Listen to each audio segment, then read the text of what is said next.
Hi there. This is Rob Friesen with Axiom Group, and this is Between Two Rocks. My guest this hour is Mr. Darren Burrows. Hey, Rob. Nice to meet you. You too. And you're with Fleet Space Technologies. Would you mind introducing our millions of viewers to your company and what you do? Absolutely. We're a geophysics company, but we started off life as a space company. So we make our own satellites, we make geophysical sensors, and we connect them all up, collecting passive seismic data. You really simplified the whole space thing. Uh-huh. Yeah, I would think you could talk a little more on We'll get to the moon later. Like today? 2016? Yeah. Yeah. What's the business case for that? It's fun. Right? No, Yeah. I'm not going to disagree with you. That's right. So tell us a little bit about yourself. How did you get into space? It all started in the dusty streets of Johannesburg. Anyway, went to university in Johannesburg, Wits University. I eventually moved across to Houston, and that was awesome because I went to NASA all the time. But I've been doing geophysical contracting for the best part of 20 years. Deep gold mines, did some drilling for Anglo American. I've logged lots of core. And yeah, mostly in the airborne business. So I started with Fugro, who then got bought out by CGG, who then got bought out by Excalibur. And yeah, from Johannesburg to Texas, and then up here to Toronto for the last 5 years. Right on. Yeah. And you're based in Toronto now? Still. Yeah. And what do you provide to our clients? Data. That's what people need. Data? So, What do you use to collect that data? Geophones. So we'll put out a spread of geophones, ground geophysics, but they each stream data live through our satellite network into the cloud. And it's really, so the technique's called ambient noise tomography. And it's all in the name. So ambient noise, just the whispers in the ground, the natural hum of the earth, and use that as a base level to figure out what does the velocity look like under the ground, and different rocks have different velocity. Ambient noise Tomography. Tomography. Ant? Ant. I have a bunch of research about ants that no longer applies to this interview. Oh, really? Yeah. Did you know that Antarctica is the only continent without ants? I didn't. No. Is it true? No, you do. No, I researched, but I researched the wrong thing apparently. Well, we haven't done ant in Antarctica either, yet. Yet? Okay. In fact, I think we might get to the moon before we get to Antarctica, but that's a different story. That could be. Are there ants on the moon? I don't know. I've never been. Tell us a little bit about yourself. Phew. And this is rated. Okay. Like, Okay. whatever's up here. Okay. Well, maybe we can do Nothing below the shoulders? Okay. Okay. I don't know. So I've been married for the best part of 15 years, have 3 kids, like mountain biking and playing guitar. My music of choice is punk rock. Yours? What's your music of choice? Viking death metal? You would think so. I would. I don't mind it. Okay. I don't mind Okay. it. It has its place. Are you a Swiftie? Guitar and voice. Okay. That's. So you are a Swiftie. What's Swift? Taylor Swift. Well, she might be interviewed here, but I'm not into her music. Okay. Yeah. Right. So guitar. You play guitar. I do. Any hobbies related to that, other than? I was in a punk actually band in playing the university. I don't know. I still play guitar, do silly songs every now and again. I was told to ask you about your garage band. It's just me. I'm a solo artist. That's not a band. It's not. No. No. Can you show me a clip? I can't. My phone's over there. Oh. Yeah.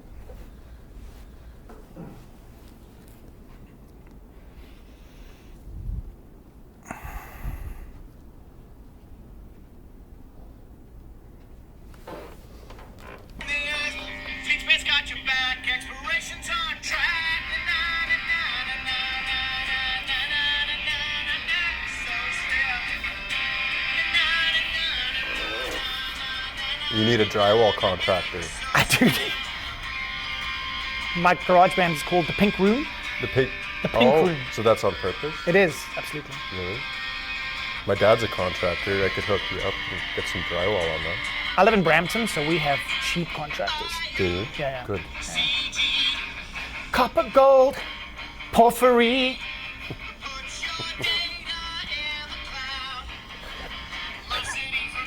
That's enough. Thank you for sharing that. Sure. You're gonna top the charts after this interview, right? That's the plan. So what are you gonna do when you transition from space into pop culture and music? I'm going to just try and keep it real, Rob. Yeah. Yeah. Okay. Yeah. So you're at PDAC. You work in space.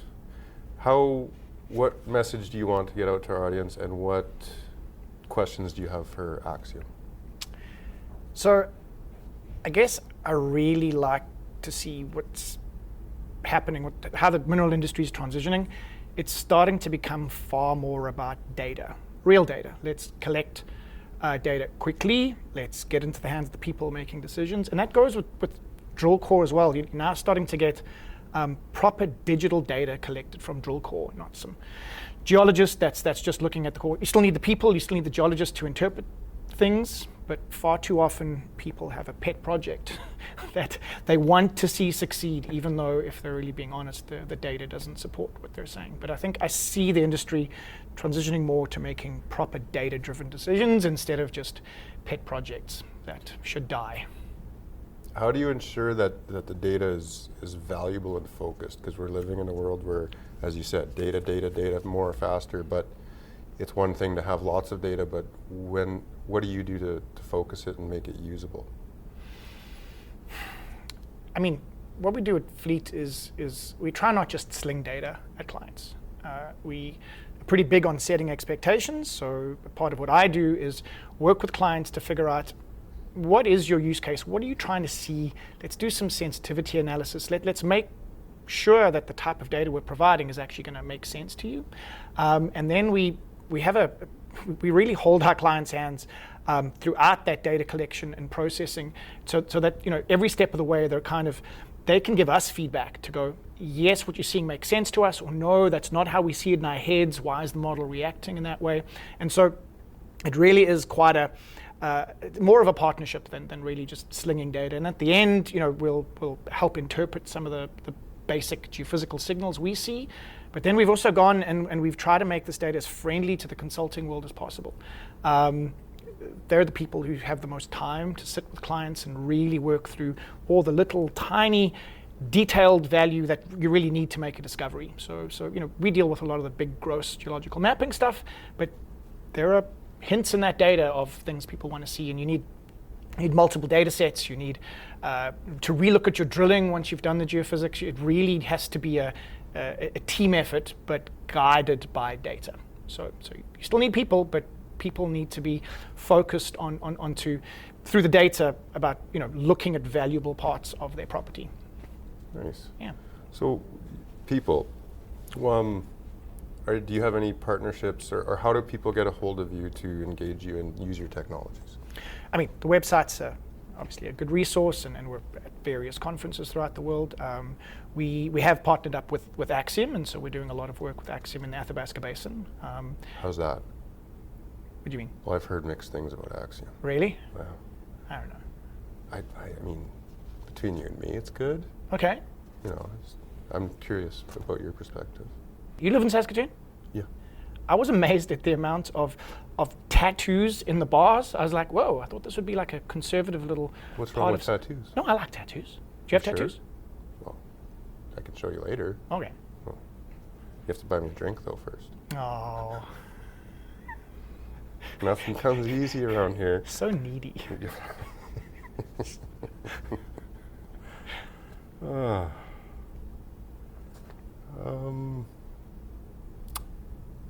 Yeah, I really shouldn't have had that steam whistle at lunch, right? You want to get to the moon? You want to talk about the moon? Can we? Sure. Okay, talk. Well, so, we're a geophysics company, we're a data company, but really we're an exploration company, and we don't want to limit the exploration just to the Earth.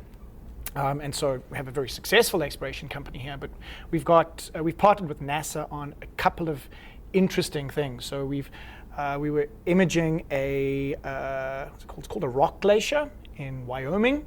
Okay. And the reason rock glaciers are important is they occur on places like Mars. And being able to image resources on other planets is what's going to enable man to set up bases there. And water is a big part of that, right? So in space, they call it water ice because you get carbon dioxide ice, you get weird things. So water ice on the moon and on Mars, if you can find this, it means you can make rocket fuel, people can drink things.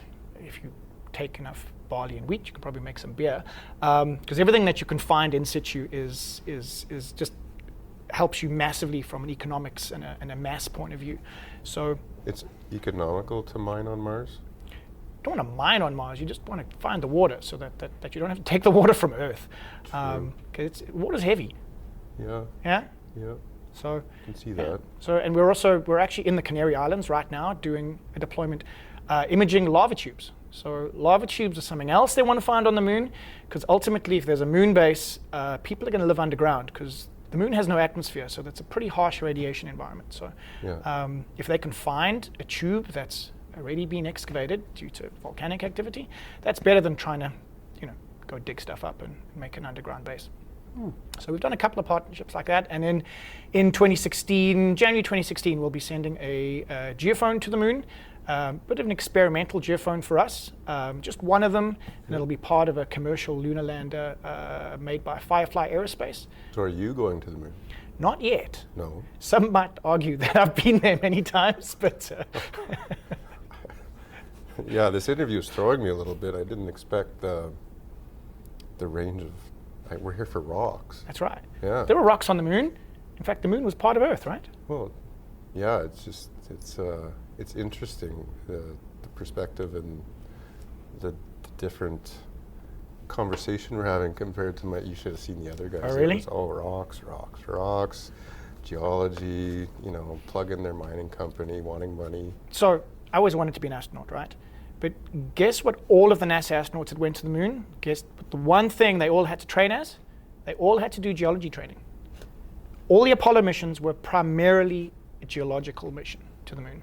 Huh. Not a lot of people know that. They No. collected passive seismic on the moon in the Apollo missions. It's kind of what got our company into this.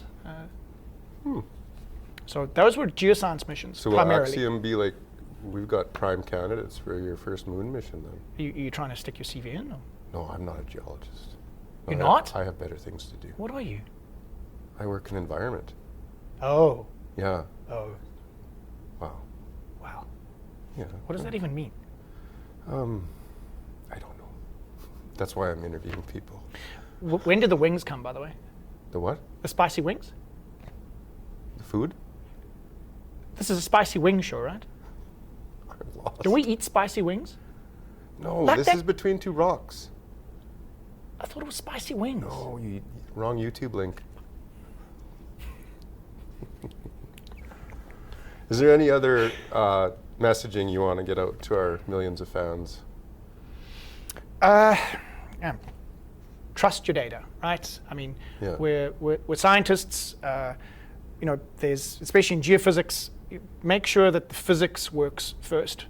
It'll help you with the geo part. You need the rocks, so collect as much petrophysics as you can to understand the data that you collect. This really is about collaboration. It's really about geoscience. It's not about domain experts. Is it real? With the moon? No. Fair.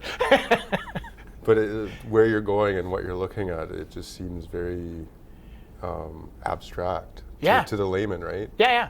So No, it- and I mean, so when I got hired, it was like, hey, do you want to do geophysics on the moon? And I was like, all right, that's a cool opening line, but like, all right, so Yeah. let's talk, but like, is this real, right? So no, it's real. Like I've seen the prototypes of this geophone that's going to the moon, and we're doing interesting things with that sensor that we're actually building. You got to get it right up there. If you think exploration here is hard, with 1 in 100 drill holes actually hits the target, right? Something like that. Yeah. I wouldn't know. I'm not a geologist. Okay, wow. But Anyway. I'll believe you. Because geologists speak like you know everything. So But can you imagine what it's going to cost to drill a drill hole on the moon or on Mars? Like that's billions to drill one hole. You can't get 1 in 100 that hits. No, you need to know. You need to know, and so you've got to Yeah. test all the things down. I So would we're involved hope in you'd some of plan that. that before leaving Earth. That's right. You know, you want to have a plan if Yeah. you're going that far. Some old prospector's got a hunch. Yeah. Yeah. Hunches. Hunches. You know what? All your fleet space data, I'm going to stick with my hunch. Your money, buddy. Is there anything else you want to talk about? Do you have questions for me?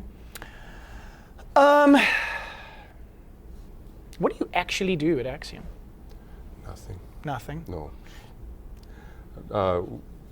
I'm VP Environment at Axiom, Okay, yeah. and we're an exploration mining company.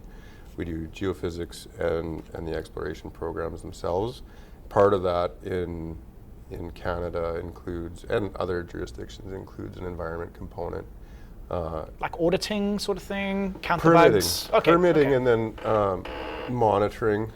I could bore you with the language around it. You know what? The stuff's important. We do a lot of work in Australia where it's really dry, and depending on the mining company you're working for, some of them like audit every drop of water that you use on a program. In Australia, I believe that. Absolutely. And working with our partners in the north and communities, the concern is water first, and then the land. Yep. And those concerns are real. So It's their land, right? So you have you need a social permit to work, but ultimately it's their land, and you know, make Well, sure you're a real custodian. if it was my backyard, I'd have questions too, right? And so part of what we do is bridge the gap between industry and community, and environment is a very good vehicle for that because it's a shared concern. So. Well, and there's a lot of people who are pro-mining until it happens in their backyard, right? And remember, that's what we're asking a lot of these people to do, is have mines in only their backyard and not in ours, and that's not fair. Yeah, no, for sure. So that's a bit of what I do. I mean, and then starring in the interview, you know, pulling off the Between Two Rocks. Right. It's a new gig. I think it's going places. Think it's going well? Well, you know, yeah. Well, what do you think? It's weird. When I first met you, I thought this was radio, but clearly that doesn't matter. Is that a radio face joke? Oh, you bombed it, buddy. Really? Yeah, dude. Cut. We can do that again. Okay. Yeah, you do it better. Okay, do it better. Yeah. Good feedback.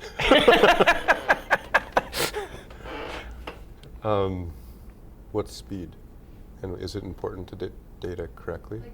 No, getting data quickly into people's hands means you just shorten that whole decision-making cycle. And so, you know, people are very worried about, you know, net zero and how can we be more efficient about energy, et cetera, Yeah, making decisions quickly is a large part of that, right? If you can figure out which parts of your tenement are prospective and which aren't, and do that early on in the process, right? But do it with real 3D data. And it allows you to give land back that you don't need to touch anymore. It allows you to focus on certain areas. And I mean, you don't necessarily want to limit drilling. I mean, drilling's the only real sample we get of the rock. But you want to make sure that that drilling's valuable. Are you learning, you know, you're not going to hit a target on every hole, but are you learning more about your geology by drilling in that place? And you can't do that based on hunches. You have to do that based on data. And so having that value from drill holes come in as quickly as possible, making sure you can figure out where those drill holes will give you the most value. That's really the thing about getting data quickly. The other thing is really looking at depth properly. So while you may not want to have a mine at 1.5 kilometers, a lot of your regional structures that actually control where your fluids went, they all come from way down there. And so understanding that sort of regional structural domain and how they relate to maybe something at a couple hundred meters that you do want to mine, that's really important. And that goes to that whole prospectivity of your block discussion. Well, it sounds like you give people the opportunity to maximize their efforts. That's it, right? And you want to be net zero, be efficient, maximize everything that you do. Yeah, perfect. No, that's a great answer. It's almost like you've done this before. Sometimes. Yeah. Yeah. It's good. My children ask me what I do for a living, and I'm like, PowerPoints and talking. What, space isn't enough? Yeah. Yeah, kids, how old are they? Like 45? They don't care about space? 12, 10, and 7, and people, you know, tell people what I do, and they're like, "Whoa, your kids must think you're rad." I'm like, "No, they just think I'm an old dude with dodgy jokes. Think their They're parents are rough, rad. hey? Yeah, exactly. And when they're young, when they're old, they appreciate it. But space, you'd think, like, my kids would be blown away. The coolest thing I do is I got 2 monitors. My 7-year-old's like, your mouse moves from one to the other. Right. That's my party But trick. it's the small things too. It There's is. a lesson in that. It is. Yeah. Anyway. Just some background. Where are you using it in your process? Is it to get that data focused, or is it actually compiling the data? Across quite a wide range of things. So,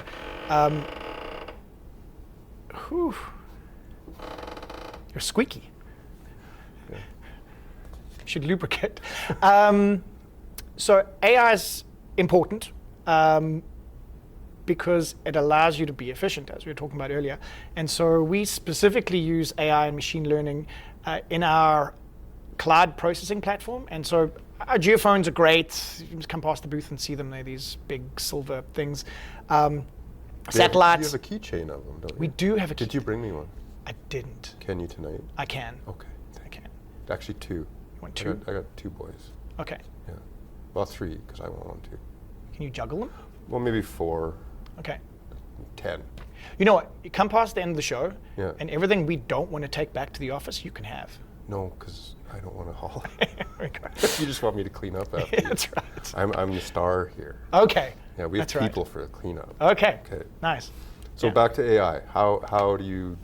So, really, as far as I'm concerned, the star of our show is not the satellites, et cetera, et cetera. I mean, they're cool, but the star of our show is really the effort that we've put into our online processing platform and how we've done that as a tech company. So, of course, geophysicists have led that effort, but we've really hired people specifically that know how to deal with large volumes of data, know how to use cloud processing platforms to, the data we collect is quite statistically heavy. The processing that we do is statistically heavy. AI and machines are really good at data-rich problems, right? Throw them a ton of data and they tend to get to the solution really quickly. And that's what processing an ambient noise tomography survey is like. So spent a lot of money and effort getting that right. And it means that our unconstrained models that come from the streaming satellite data, they're available really quickly in an online platform. Now they're unconstrained, so they're not perfect. But the fact that we can do that in days versus weeks and weeks is sort of the traditional way.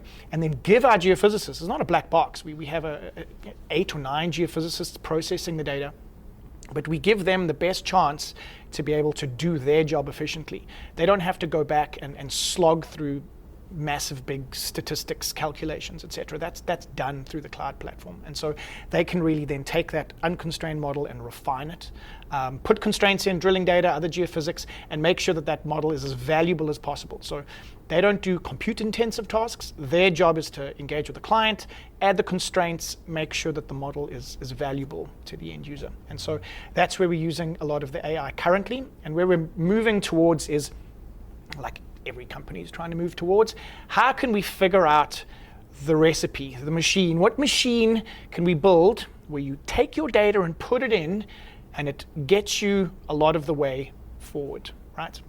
I don't think we're ever going to get rid of people, but I do think we're going to change how people use data. Like I said, machines are good at data-rich environments. Exploration is by definition data poor.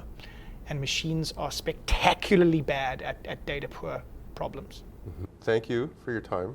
It was Thank great. you. It was fascinating. I did not expect to have a conversation about space. And in the same conversation, see a garage band made of one person in an unfinished garage. It was That's really, right. Yeah. all over the spectrum. It was fantastic. Thank you for your time. Thank you, Rob. Can you push the button? So it says easy. Thought something was going to No, explode. it says easy. Okay.